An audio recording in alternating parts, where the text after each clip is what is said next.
Day 1. We had just opened our textbooks to Chapter 8 when the alarms blared overhead. A red strobing light spun by the door as metal slats slid down the wall to seal us in. The others started to stir and panic at their desks. Now. Class, I'm sure everything is fine. Probably just a drill. Mr. Jonas held up his hands in an attempt to soothe the crowd. Just as he was about to open his mouth, Evie came over the intercom. Level 3 contagion located in the south quadrant of campus. Lockdown protocol is now in effect. Isolation protocol is now in effect. Oh no. The teacher suddenly looked pale and a little panicked himself. Day 3. I slid my rook across the tiled chessboard to overtake Patricia's bishop. She stuck out her tongue in defiance as I removed it from the board. I smirked and then shoved another saltine cracker in my mouth. Mr. Jonas said we shouldn't be in here much longer. It was probably just taking the CDC a while to quarantine and eradicate the contagion. He said it must be a pretty nasty virus if they are keeping us locked in our classrooms. We have enough snacks for another day or so.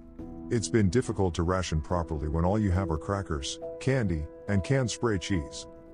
Overall, though, we were keeping our hopes up, which was all we could really do.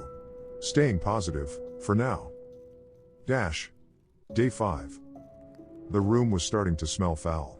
We designated some buckets in the corner as the bathrooms and they were about half full and beyond putrid. We ran out of food last night. My stomach rumbled with hunger, but I did my best to ignore it. I didn't feel like playing chess or reading anymore. Instead, I just napped at my desk as much as possible to pass the time. I was hoping at any moment I'd be awoken to the doors opening so that I could go home. I missed my parents. Mr. Jonas was losing his composure too. He'd been pretty put together up to this point and ensuring we were all calm. But his eyes looked a little wild now, and he kept pacing the room talking to himself. A few times I heard him cursing under his breath and then reciting prayers. I really hope we get out of here soon. Day 8. Bang, bang, bang. A pounding sound coming from the other side of the classroom pulled me from my dreams. Bang, bang, bang. I stayed still to appear asleep but cracked my eyes just enough to watch as the biology teacher smashed a chair against the steel door over and over again. Bang, bang, bang. He was really losing it. Let us out of here. Mr. Jonas screamed as he tossed the chair to the side.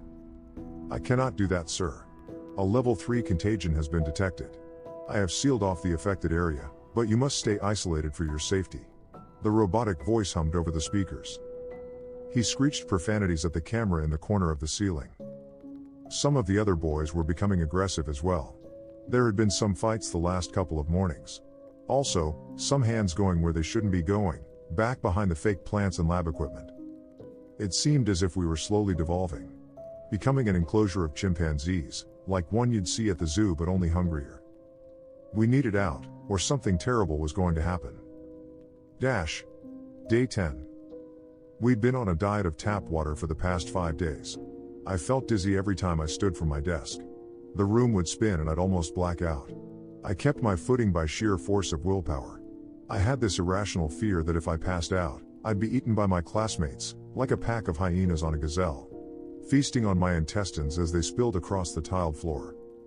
It sounded crazy if I said it out loud, but when I looked around the room and saw all the hungry faces, I didn't think the idea was too far-fetched after all.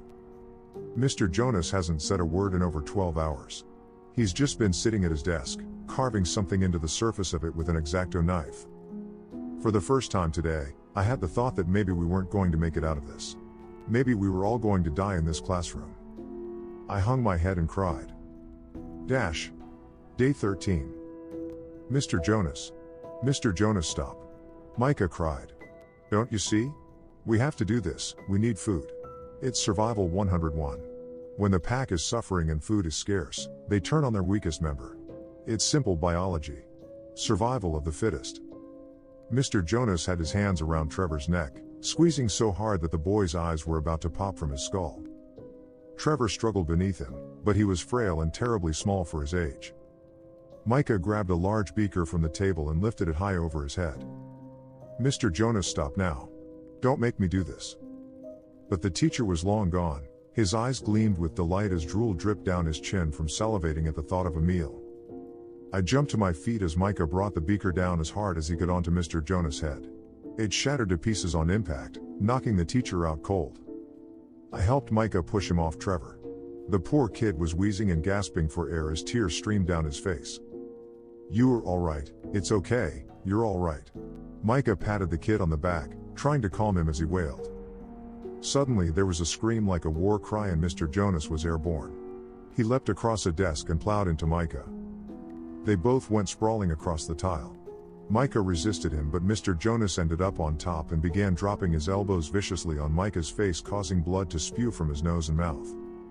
Static filled my mind. I didn't think, I only reacted. I reached down and picked up a hunk of glass from the broken beaker, grabbed Mr. Jonas' shaggy hair and pulled it back to extend his neck.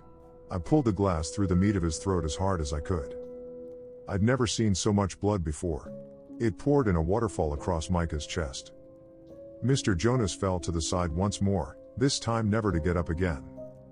I stared at my blood-soaked hands. I felt nothing. No remorse, no fear. Only static. Suddenly the metal slats retracted into the ceiling and the door swung open. "Lockdown protocol has been lifted. Please continue with your regular schedules.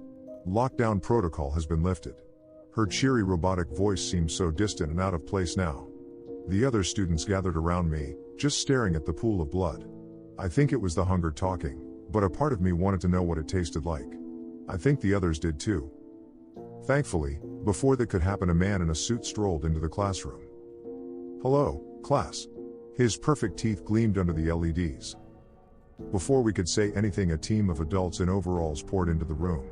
Some began taking pictures of everything. Others started cleaning up Mr. Jonas. One man with gray hair dropped a large box on the teacher's desk and opened it. He then started throwing fresh fruit and granola bars to each of the students. We devoured everything he gave us. I started to feel more like myself after 2 bananas and 4 granola bars. They tasted like heaven, a sweet salvation. The first man with the nice teeth and the expensive suit waited until we were all done before he addressed us again. "I know it's been a long 13 days, guys. I appreciate you all hanging in there. I've alerted each of your parents that you've been cleared to go home." The classroom erupted in cheers as we all hugged each other. Even Micah, covered in gore, danced around excitedly. "You'll all be able to go home soon, but first I just need to do a little debrief with each of you before you go. I'm going to set up in the counselor's office and Mr. Moses here is going to bring you down one by one to give your account on what happened here during isolation." We all nodded our heads in agreement, anything to get out of here. Mr. Moses, the man with the gray hair and the snacks, took us down one by one and we spilled our guts to the man with the nice teeth. When I gave my story on what it was like, I still felt numb. Even when describing how I'd killed Mr. Jonas, I just felt nothing. It wasn't until I'd gotten home that evening that I'd broken down and wept. Once I was in my mother's arms, I cried and cried until I couldn't anymore. Then I ate more food than I ever had. I shoveled pasta down my throat until I thought my stomach would burst. It was a good feeling. To be full. To be human again. Years later, while I was at university, a whistleblower had leaked that what we'd endured at the school was a government cover-up for a top-secret experiment. There had been no virus, no contagion. It began as an experiment to test the artificial intelligence system they had at the school. But then it morphed into a social experiment to see how long we would last before someone was murdered or severely harmed. To test the boundaries of civility and moral character under immense pressure. Just in case there was a real issue with the code in the AI and this scenario became a reality elsewhere. When I'd killed Mr. Jonas, it had ended the experiment. The news had made me sick to my stomach. I was angry and disgusted for weeks. I was okay with it now though. You see, Trevor may have been small, the weakest member of the Pride perhaps, but he was also a genius. With his hacking expertise, we were able to locate Mr. Nice Teeth and Mr. Moses. It's been 6 days so far, and every time they scream and hit the door with a chair, I just can't help but smile. It's a little experiment a few of us are conducting. It'll end when someone is murdered or severely injured. Maybe.